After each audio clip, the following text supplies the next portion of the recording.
How's it going, guys? Just Respawn here, and this is number one of my PC builds, which that is a $5,500 gaming PC build, and hopefully soon I can do like a $500 PC build or something like that. Hopefully soon. So this is obviously what I just said is a $5,500 gaming PC build. So first we're gonna start and kick off with the Intel Core i7 3770K quad-core Denton processor, 3.5 GHz, 8 MB cache, son. LGA 1155 processor. So this is 3.5 GHz i7. So a lot of people say i7s are good for gaming, and that is true. So you can max turbo this up to 3.9 GHz.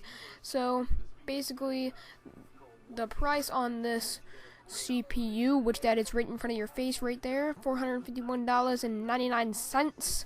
So that's pretty expensive for a processor. Usually you can find this processor around $350 if you guys want to save about $100. Try and find it on Amazon.com or Amazon.ca or something like that. I don't know.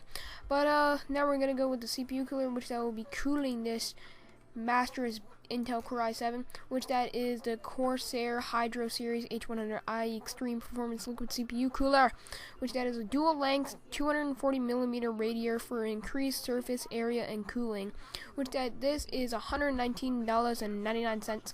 So you can see those two big fans right there, and there's the little square platform to put on your CPU. So now we're gonna go on to the motherboard, which that is gonna put like everything on it, like the RAM, CPU, and etc, the graphics card. And so this is an Asus Maximus V Extreme motherboard. This is an amazing motherboard. This is a Asus Republic of Gamers. So obviously the whole thing is gamers. So this is 4-way SLI if you guys want to go 4-way SLI.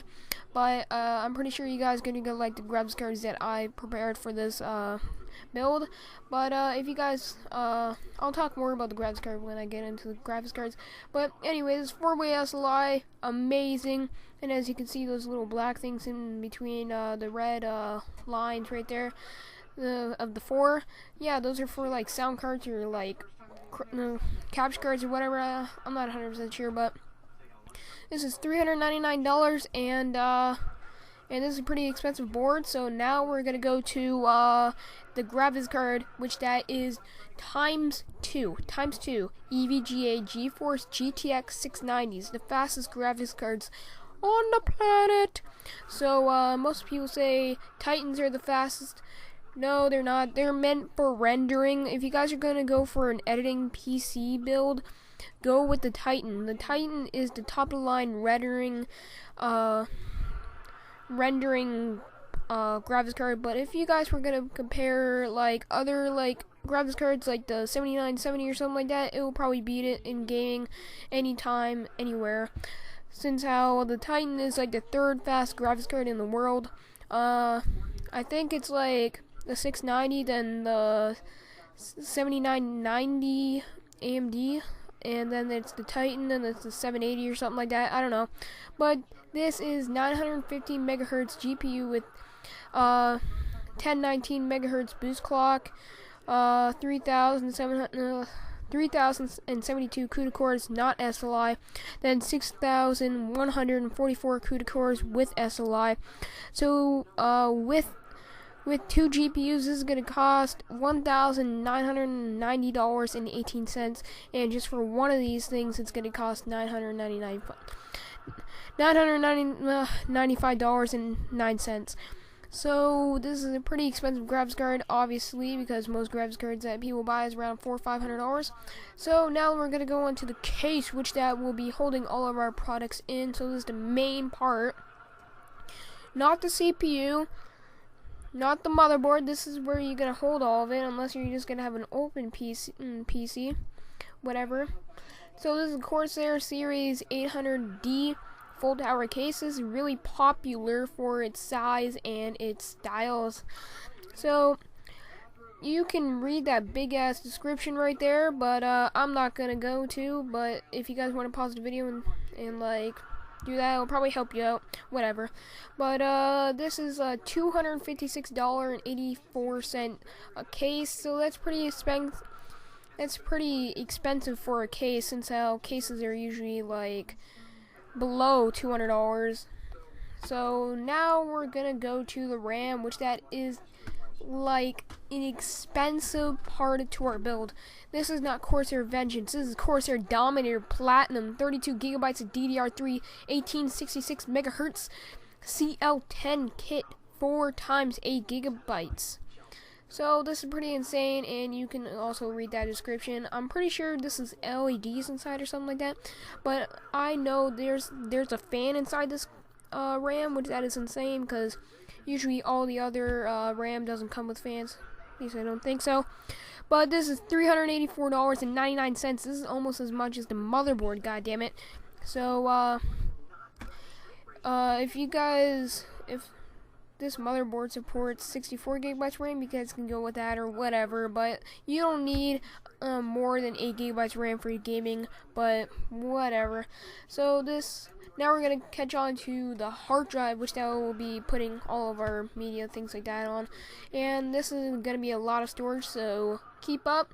So first we're going to go with the Western Digital Caviar Black, 1 terabyte, SATA 3, 6 gigabyte, S, 72 RPM, 64 megabyte cache. So this is $87.79. Also, you can read that little description down there. Just pause the video or whatever you want to do. So now we're going to go on to the second hard drive, which that is ×2 Western Digital Caviar Black 2 terabyte hard drive. So just one of these would be $157. So obviously with two of them would be $314, which that we're going with.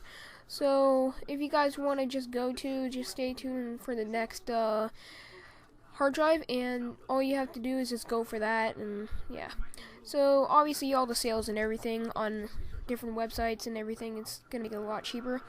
But if you guys just want to go with this hard drive, which that is a Western Digital Caviar Black 4 terabyte internal hard drive, 72 RPM, 78 kilograms, 4 terabyte, lots of storage. If you just want to go with this, it's okay, because I want you guys to have the most maximum storage as possible. Because I hear about a lot of people complaining about their storage, like, man, I wish I had a lot of storage now. Like, I only had 1 terabyte. I thought that was going to be enough, but it's not, man.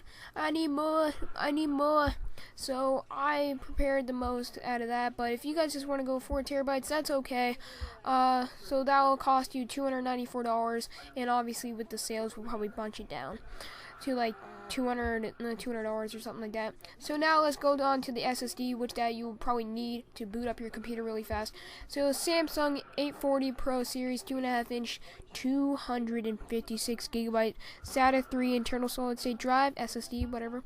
Weight 64 grams, capacity 256 gigabytes, form factor 2.5 ultra slim line. So the price for this is actually going to be $244.50, so not that bad, but yeah. So now let's go on to the power, which that is the last piece to our build, which that is an AXI Series AX1200i digital modular power supply. This is a fully modular Corsair AX1200i using a digital signal processor. So this is $330 power supply, and there's a lot of cords at the back for all your little ports like graphics cards and motherboard and CPU, etc., etc. So now this is optional. These are all optional. This is the end of the build, but you guys can go with this.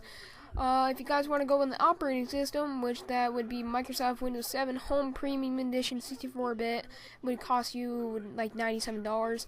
And now let's go into the optical drive, which that is optional. Asus internal Blu-ray reader writer combo drive, which that will be $56.41. Now let's go on to the next optional, which that is a sound card. Some people like their sound, okay. Some people have like surround sound systems and everything. This is optional. So this is the Asus sound card. Obviously Asus makes one of the best stuff, so you can't go wrong with that. It is $198, and I know that's big price for a sound card. Usually sound cards are like $50 just for like that nice little audio digital optical outputs or whatever. So this is actually $200, yes. So you guys can get like Republican Gamers things like for like $200. But that's it, guys. Hope you enjoyed my $5,500 gaming PC build. If you enjoyed, smack that like button, add this video to your favorites, and subscribe to my channel for new gaming PC builds and gaming news and things like that. So thanks for watching, guys, and peace.